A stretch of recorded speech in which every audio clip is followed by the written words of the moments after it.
Coming of Age is coming up next. I'm your host, Josh Newby. Learning is a lifelong passion for many, and if it is of interest to you in your golden years, we've got the perfect opportunity for you. But first, we'll discuss simple yet effective treatments for acid reflux and new happenings in the once quiet but now bustling town of Milton. Stay tuned. Coming of Age starts right now. As we age, staying active in life and involved in the community can become a challenge. But with Council on Aging of West Florida's range of home-based services, you remain healthy, independent, and engaged. From Meals on Wheels and respite care to senior dining sites and the retreat, you'll feel empowered to regain your freedom while retaining what makes you, you. We've been in the community for nearly 50 years, advocating for elders and supporting those who care for our parents and grandparents. We were there when your father's health began declining, when your mother needed companionship during the day. And guess what? We'll be there down the road when you need those services too. Now, join with us as we talk together about the aging issues that matter to you. Acid reflux occurs when stomach acid backs up into the esophagus because of a leaky valve between the esophagus and the stomach. Frequent or constant gastroesophageal reflux disease, or GERD, can lead to injury of the esophagus. An endoscopic surgical procedure available at Baptist Hospital provides a simple but effective treatment for GERD without incisions. Baptist Medical Group General Surgeon Dr. Mark Saunders is with us today to tell us more about the TIF procedure. Dr. Saunders, thank you so much for joining us today. Thank you for having me. To get started, share with us a little about yourself and your experience at Baptist. I just moved down here about 2 years ago from Northeast Ohio. I've been in practice for 25 years. I'm a board-certified general surgeon. I've been doing gastrointestinal endoscopy that entire time and treating all facets of gastroesophageal reflux and reflux esophagitis. Okay. Now I talked a little bit in the intro about GERD. I'm not gonna repeat that acronym because it's way too difficult. But tell us, what is GERD? GERD is gastroesophageal reflux disease. Okay. Basically, it's where reflux of acid and food contents from the stomach back up into the esophagus or the swallowing tube occurs. Anatomically, the valve between the two is made up of two important muscles. One of them is in the lining of the esophagus, and one of them is the diaphragm fibers that wrap around that same area. When they're at the same level, it's a very efficient mechanism. But sometimes the diaphragm fibers, which make up an opening in the diaphragm called the esophageal hiatus, or the opening for the esophagus, are a little bit too loose. And if that happens, a portion of the stomach can actually herniate through there, so that the two muscles are not at the same level anymore, and that allows a reflux of acid, and that's called a hiatal hernia. Okay. Now, how is GERD typically treated if that does happen? The beginning treatments for GERD are symptomatic relief. Okay. Usually starts with antacid therapy. Patients will go to the supermarket or to the drugstore and pick up Rolaids or Tums. Then they'll move to things like Maalox or Mylanta, and that will help buffer the acid. From that point on, they'll move to what's called H2 blockers, things like Tagamet or Zantac or Pepcid. Again, that helps to decrease the production of acid but doesn't prevent the reflux. Right. From there, we go to proton pump inhibitors, things like Prilosec or omeprazole, pantoprazole, Protonix. Those things will help prevent the release of acid, but again, don't prevent anything from refluxing upward. From that point on, once those fail, then we move to surgical therapy. Okay. So if I do allow it to escalate, if I allow this problem to continue, are there long-term negative effects of GERD if it just goes untreated? Yes. Gastroesophageal reflux first can cause pain. Right. Following that, it can cause ulcers, it can cause strictures, it can cause changes in the lining called Barrett's esophagus, where the lining changes from normal cells to different cells that can lead to cancer, and then ultimately it can lead to esophageal cancer, which is obviously what we want to avoid. Okay. So, but there is an answer, there's a solution, there's TIF. Tell us about the TIF procedure. Okay, so TIF is a relatively new procedure. It's been out maybe 10 years in practice now. It's called transoral incisionless fundoplication, very long word, very long phrase. That means transoral meaning through the mouth, incisionless meaning no actual surgical incisions, and fundoplication means to recreate the valve at the top of the stomach by creating a wrap.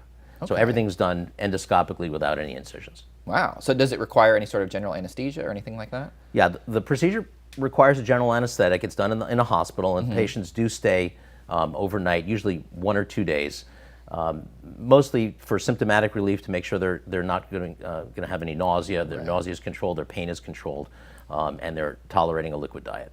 So is there a particular age group or a particular escalation of the disease that's a good candidate for TIF? Is it anyone? It's not for everyone. Okay.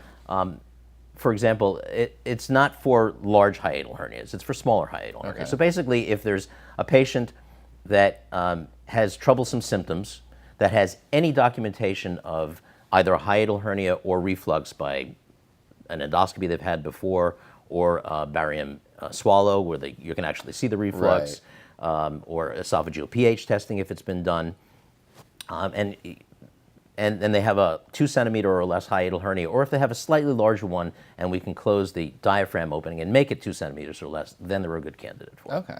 So I'm curious what the other treatment options are for GERD and why TIF has such clear advantages over them. The traditional surgical treatment is called a laparoscopic Nissen fundoplication. What that is where with incisions, it used to be done open, now it's done laparoscopically, but the surgeon will take down the upper part of the stomach and then wrap the top part of the stomach around itself and suture it in a 360-degree wrap. And that brings and also close the diaphragm at that point to fix the hiatal hernia. What it does is it takes the stomach and brings the valve back down below the diaphragm. The problem with a 360-degree wrap is it's prone to giving patients gas bloat, an inability to swallow, and an inability to belch or vomit when they need to. Okay. So, I mean, you mentioned earlier that, the disease has various points of escalation, it starts with pain management and it moves up. At what point is the TIF procedure the right move? Actually, patients who are just annoyed with taking their proton pump inhibitors yes. Okay. And if they've been taking them for a long time and they're either no longer working, they're not working as well, they're just tired of taking them because of the potential side effects and everyday researchers are coming up. Well, they're also coming up with potential long-term side effects of proton pump inhibitors. Okay. So it's best to get patients off those medications. You don't even have to have a true hiatal hernia. You just have to have a evidence of symptoms, wanting to get off your medication, and a valve that's not quite anatomical. Okay. Ideally, what we want to recreate is a 3 centimeter long recreation of the valve that looks like a nice omega.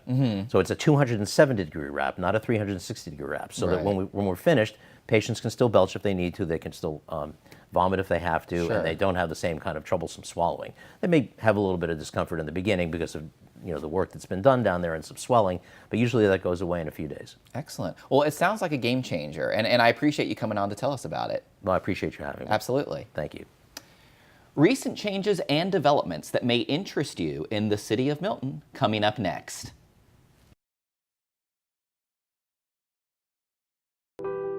Why do people love ACT's retirement life communities? There are more reasons than just the active lifestyle. Like ACT's Life Care, a plan that protects your nest egg with predictable monthly fees, even if your healthcare needs increase. So you can enjoy a carefree today and a worry-free tomorrow. Plan a visit and see why our satisfaction rating with current residents stands at 98%. ACT's Retirement Life Communities, where loving kindness lives. What does it look like when a life is truly changed? I feel a sense of accomplishment because I built a house. This house has brought us financial independence. It's a great place to raise a family. Strength, fuerza. When I look back where we've come from to where we are today, it makes my heart very happy. Potential. Potencia. For me, this house means all of us together. Stop. Security. Security. Every family dreams to have their own house. This house changed our lives. Habitat for Humanity is at work in your community and around the world. Through shelter, we empower. The city of Milton has quickly grown from sleepy bedroom town to a cultural destination that nicely complements downtown Pensacola. With new restaurants and festivals, Milton mirrors the renaissance many small towns have been experiencing. But the city hasn't forgotten its roots or its older population, with exciting options available to all ages. Joining us now is Pam Holt with the City of Milton. Pam, thank you so much for joining us today. Nice to see you again, Josh. It's always good to be with you. So we're talking about the City of Milton today. Tell us about some recent developments that have happened in the city. I know a lot has happened recently. Yes, we've had a tremendous amount of growth. Yeah. Yes, and new businesses and festivals and always something going on downtown. Yes. Well, even in the city of Milton itself. Yeah, that's wonderful. I know you have a new mayor down there, Yes, and the downtown has really grown. I had a chance to go down there a couple weeks ago. And it used to be just, a couple of vacant businesses and the courthouse and stuff, but it's really come a long way, and that's fantastic. It has. The city has made some major improvements in our infrastructure even. So when you go down on the south side of Willing Street now, you can see a little bit of construction because we're paving the road with cobblestones and new landscaping. So it's a lovely place to be now. Wonderful. It's nice to just walk in the evening. Absolutely, absolutely. Speaking of walking in the evening, I know we talked about downtown, but you have a lot of festivals coming up, especially as spring and summer rolls around. Tell us about some of those. Well, the first thing that we just had the Riverwalk Arts Festival, and it was a huge success. It's 2 days of artists in the region that just bring their wares, and you can just walk around. And that's an annual event. It's been going on for a long time. The next important thing for our seniors is the Senior Expo, which is happening on March 21st at the Guy Thompson Community Center. It starts at 8 a.m., ends at noon, and there's health screenings and business and organizations, community organizations that come out, and it's just a good time for fellowship and just to peruse and see what's available. Absolutely. Tell us about some other options available to elder adults in the city. Well, the Guy Thompson Community Center has That's really the hub. It has a whole senior program. Yes. From beading to writing and arts and outdoor senior games. So all you have to do to find out what's each individual opportunity, I should say. Yeah. So if you like to play pickleball, go to miltonflorida.org. And there's a whole calendar of events there. And you can also just call the community center at 983-5466. Okay. And someone's always available to talk about what's happening. But we also, coming up in April, I don't have an exact date, but we're going to have a senior dining site there now. Yes, which is kind of exciting. Absolutely. It's the first time that we've had this opportunity to share and to help. And that will be operated by Council on Aging. Yes. We have 19 sites currently. That's going to be our 20th. All right. And we are very excited. So it's supposed to be open Monday through Friday, about 9 to noon for our particular program. Right. And like you said, there's arts and crafts, there's dancing, there's holiday celebrations. There's of course a free noontime meal available to seniors. So it's really it's a great opportunity. You do have to pre-register for that. You do, yes. You do have to pre-register. pre-register. We're starting out. We're only going to have 20 seats. Yes, from what I understand. yes, fantastic. Right? But that'll be a great opportunity. Now, earlier, did I hear you say pickleball? Yes. What is pickleball? It is a game very popular with seniors that's real similar to tennis. Okay, interesting. I've never heard of that. That sort of that threw me for a loop. So you mentioned that pre-registration is necessary for the senior dining sites. How do seniors go about participating in some of the other Guy Thompson programs? They just call? Show up. Really? Okay. Yeah, show up, call, invite their friends. It's been interesting for me because I've done some interviews with some of our senior spotlights. This is where the volunteers get together and they elect one of their favorite people to be spotlighted on miltonlocal.org, which is the city's website. Yes. And it has been a concurrent story for them to say, I just love coming here because I get to meet so many neat people. Good. And just have so much fun volunteering. It's really an exciting place for seniors to be. Definitely. Yeah. And I know that as we age, as our family moves away or even passes away, we tend to sort of socially isolate ourselves. And it's so important to remain engaged in the community, That's right. to make new friends, to exercise, go out and eat. And it's wonderful that these programs exist to do that. Tell us about some exciting things on the horizon for the City of Milton in general. Well, there's a lot happening. You mentioned our new mayor. She's the first female mayor for our city. Her name is Heather Lindsay. She's a local attorney, and she's like a breath of fresh air. No, we love Mayor Meese, right? But her, her demeanor has really excited people in the city, and also we have some exciting things coming up that I wanted to tell you about. Please.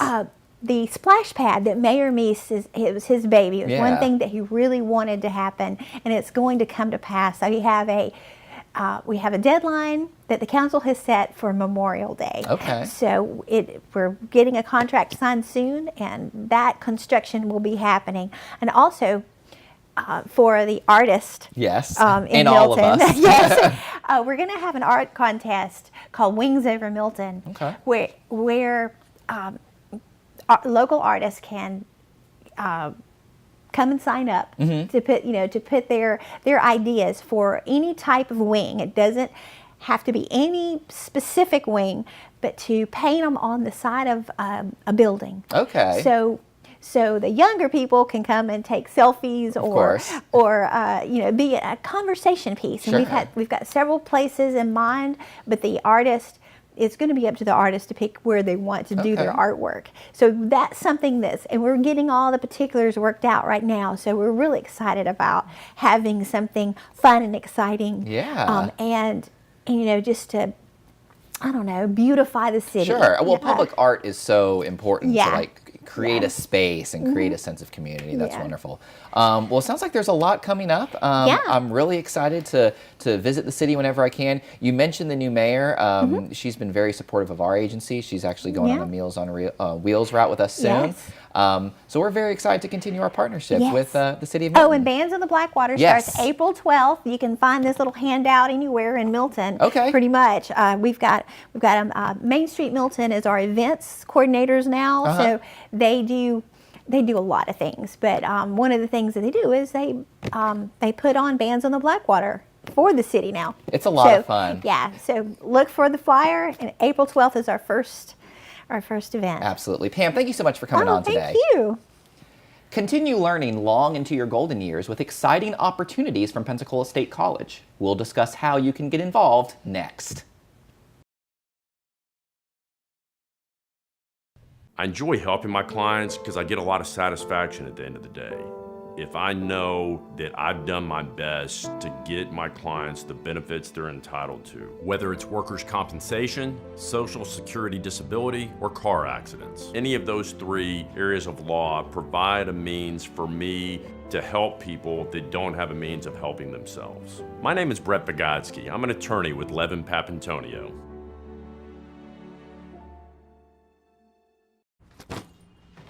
Hart, what's going on? I'm leaving. Why? What did I do? Not enough. You constantly ignore me. You barely eat anything healthy. You're half as active as you used to be. The pressure is just too much. I quit. Okay, I get it. I'll do better. Just, please, don't leave. Okay. But remember, if I go, you go. Listen to your heart. Don't let it quit on you. Uncontrolled high blood pressure could lead to stroke, heart attack, or death. Get yours to a healthy range before it's too late. When cancer tries to take you away from the things that matter most, Baptist Cancer Institute offers caring physicians and the most innovative treatment options. With convenient locations and a wide array of support programs and services, we're here to help you during the most difficult of times. As a member of the Mayo Clinic Care Network, we're bringing even more innovative cancer care to our community right here at home. When you need cancer care, we'll be there.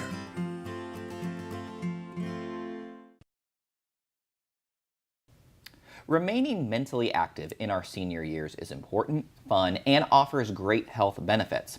Well, you can take classes on any number of topics you may be interested in and meet some great people along the way with PSC's Continuing Education program.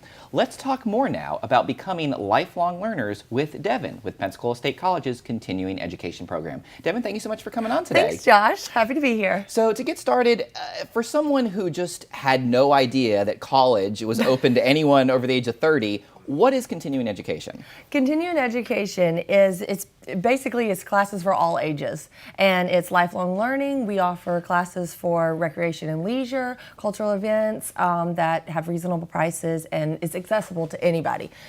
Seriously, from ages 6 months old to 98 years old. 98. Let's go. Cut it off at 99. Yeah. So is any class open to any age within reason? Within reason. We have some teachers that, they want to teach an art class and they don't want to have minors in there. Sure. But we do have classes that it's open to the teacher. If they want to offer it to the younger, a parent and child, that's available. But we also have like Mommy and Me Swim. So 6-month-olds can swim. Sure. We have gymnastics for toddlers and then on up. So yeah, it is available to anybody pretty much. I was looking through the catalog yesterday, and I mean there really is such a wide breadth of classes available. List some of the more interesting ones you think people might be interested in. Okay, so our catalog and our classes change every semester. We do have some of the same ones, but we have art classes, foundations of drawing, acrylic painting, floral arrangements, ikebana floral arrangements, dog obedience, swimming. Yeah, dog obedience is one of my our popular ones. ones. My dogs need to enroll in that. Mine too. I keep threatening. Right. You're going to go to school. And that's offered at Warrington campus. So we have classes all over on all of our campuses. We offer really? classes. Okay, Milton campus, Warrington. Milton, Century, South Santa Rosa. Okay. And our main campus. Some of the other classes, motorcycle safety. We have court-mandated courses for guardianship. Sure. You're familiar with. And yes. then we also have foreign languages, meditation, Tai Chi. Wow. Swing dance. That's a new one. Excellent. Yes. What are some of the more popular classes with senior adults? What are they interested in? A lot are swimming. So really? we have everything, any type of swimming courses, from just individual swimming lessons to fitness in the pool to, we have the indoor track in the gym at the Milton campus, which is also very popular. Okay. Yep, so you don't have to be out sweating in the elements. So sure. That's very popular with our older students. Some of the others are computers for seniors, specifically geared for seniors who are just getting their first computer. Right. And it just explains to them how to do email, how to check things, how to send, emails, how to make a Word doc, something in Word. Yeah. Then we also, another one that's popular is our Medicare Made Easy, our life planning, courses, like financial survival for retirement, don't go broke in assisted living facility. Okay. So there's others as well. But, definitely. Yeah. Are there beginner and advanced sections of the same class? So when someone learns how to turn their computer on, right, can they then progress to learn how to use Excel and stuff like that? That's a great question, and that's one of the ones we always are getting suggestions for classes, and we've had that. So what we're doing this summer, on not going to be quite a next step in the sure. computer, but we're trying to work on something with smartphones and with our smart devices. We have a lot of people calling for that because they have it, but they don't know what to do, right?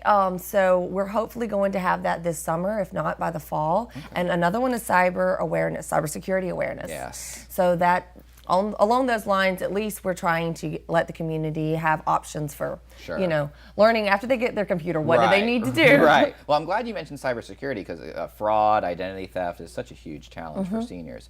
So let's say I'm an elder adult, I'm 80 years old, I'm interested. How do I enroll? I haven't called a college in 50 years. What's the enrollment process? Is there a fee? How does that work? Yes. So we have, you can do several ways. You can come to the campus, any of the campuses that we have. Okay. Yep. You can register in the registration building. I believe ours is building 2. And then you can register online, or you can come in person to our building 96 on the campus, and we actually are now registering people. That's part of our customer service. And you can also fill out a form online in the catalog that you receive and mail that in. Okay. And so those are the options. Okay. And the fee. The fees. Yes. So the fees are based on the course. Okay. Yep. And so there's not like a set fee, but each course has its own individual fee. So you sign up for American Sign Language, there's a fee for that. Sure. You know, swimming has a fee. Also on swimming, and I didn't mention it before, I meant to, but there is a senior swimming discount. Oh. Yes. Well, there you go. Sorry, That makes I did it worth need to it throw right that in there. there. Perfect. Let's talk a little bit about the benefits of lifelong learning. I alluded to it a little in the introduction, but you know, as seniors age, they tend to become very socially isolated, not as engaged as they should be. And it's so important to continue learning. Even if you're not necessarily interested in the subject, you meet new people, you remain mentally active. Talk about that. You nailed all the points right there. Well, there you go. I mean, it really is. It's an ability for them to meet new people and to have, you know, conversations and be in an environment that they feel comfortable in. And, you know, you're able to sign up if you feel that you're not, you know, I don't really know if I can do this computer course, you know. Our instructors meet you at your level. Okay. And it's very important that every student in our class feels comfortable and feels that their needs are being met, you know. We don't ever want it to be that they're not, and it's not. And we have some amazing instructors. So I think that lifelong learning is one of the most important things for us to do. And I actually read a recent study about I know everyone does crossword puzzles, right? But actually, social dancing is said to now be the most important thing that you could do for Alzheimer's. Really? Yes, That's because wonderful. it's everything with your mind and your body at the same time. So I highly encourage swing dancing. Yeah, I didn't know you offered dance classes. That's wonderful. Yes, we do, and we're gonna have ballroom this summer. Exciting. So obviously not the dance classes probably aren't offered online, but are there other classes that are offered online? Yes, there are. We have all kinds. Let's see. We have Ed2Go offers over 50 courses that we partner with, and they're also in our catalog. Okay. And they change, but it can be anything from how to start a pet sitting business to a basket making business. I mean, it's a variety of courses that they offer, and it's from your own home, so you're able to start whenever you want. Sure. There isn't a deadline, and you go at your own pace. Excellent. Well, it's great information. Thank you so much, Devin. You're welcome. And thank you for watching. Until next time, enjoy life. You've earned it.